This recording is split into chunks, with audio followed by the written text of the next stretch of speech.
rencontrés sont simples. Il y a un développement commercial sur les ventes qui est difficile. Et il y a également un manque de notoriété de la marque. Les clients ne se rappellent pas du nom de la marque après l'avoir bu ou ne pensent pas recommander cette marque-là.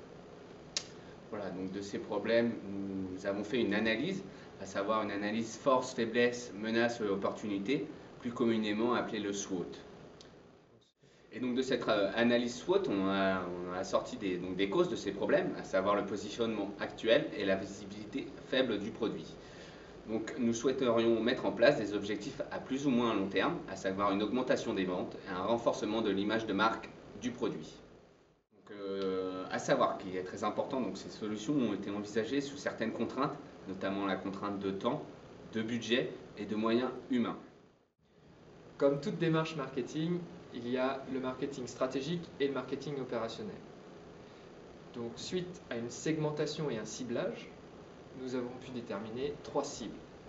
Et pour répondre à ces 3 cibles, nous avons à faire un positionnement qui se fait par l'intermédiaire de 3 marques. Une marque touristique, une marque nationale et une marque internationale.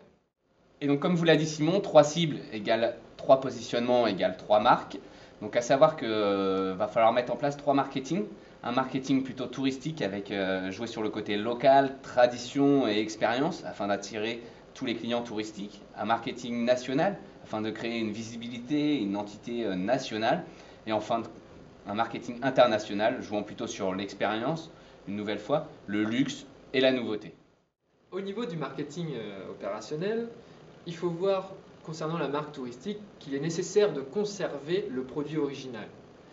En effet, sur l'île du Prince-Édouard, il faut développer l'activité de la visite guidée encore plus que ça ne l'est déjà. Et pour cela, on peut créer aussi un musée et un bar de dégustation pour faire découvrir les nouveaux produits. De même, il sera nécessaire d'utiliser un point de vente plus attractif, d'améliorer l'agencement donc des magasins et de créer des coffrets cadeaux, des souvenirs et mettre en place des têtes de gondole.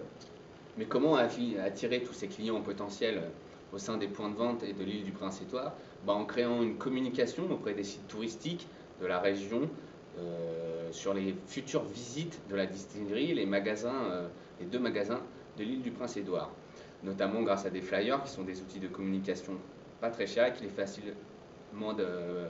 facilement possible de distribuer au sein des bars, des hôtels et des restaurants. Enfin, dans un second temps, toujours continuer le référencement dans les bars et les restaurants réalisé par les 2 entrepreneurs qui sont à l'heure actuelle une très bonne stratégie.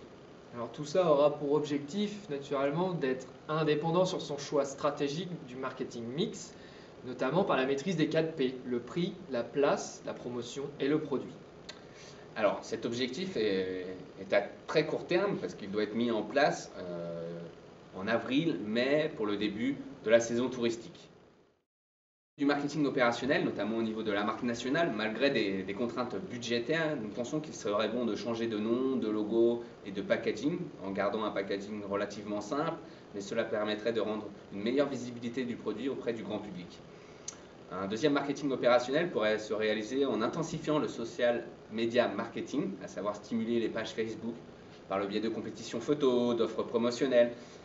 Augmenter aussi le référencement sur Google, notamment par la description de l'entreprise, des produits, des savoir-faire via Wikipédia. Enfin, création de blogs avec des recettes cocktails que vous avez déjà mis en place sur vos sites web, mais aussi des voyages du produit par le biais de consommateurs et de photos. Il sera aussi nécessaire de stimuler la vente du produit au niveau national. Donc pour ça, on pourra faire appel à des apporteurs d'affaires qui pourraient être des étudiants qui recevraient une commission sur les nouveaux consommateurs qu'ils auront ramenés. Également, on peut faire un style de road trip qui permettrait de faire connaître le produit à travers le pays et par l'intermédiaire d'un camion promotion et des outils de communication efficaces tels que des flyers ou autres, on pourrait diffuser l'image de marque également par Internet grâce à des photos et des films réalisés lors de ce voyage. Tout cet objectif, il ne faut pas l'oublier, c'est de faire connaître le produit comme la vodka canadienne pour les Canadiens. Pour revenir sur la création de cette 3e marque, notamment la marque internationale, nous pensons que c'est effectivement l'objectif à long terme, mais que pour l'instant, pour des raisons de budget et de ressources et compétences, nous pensons qu'il est mieux de se concentrer sur la marque touristique dès le début de la saison et sur la marque nationale à l'hiver 2011.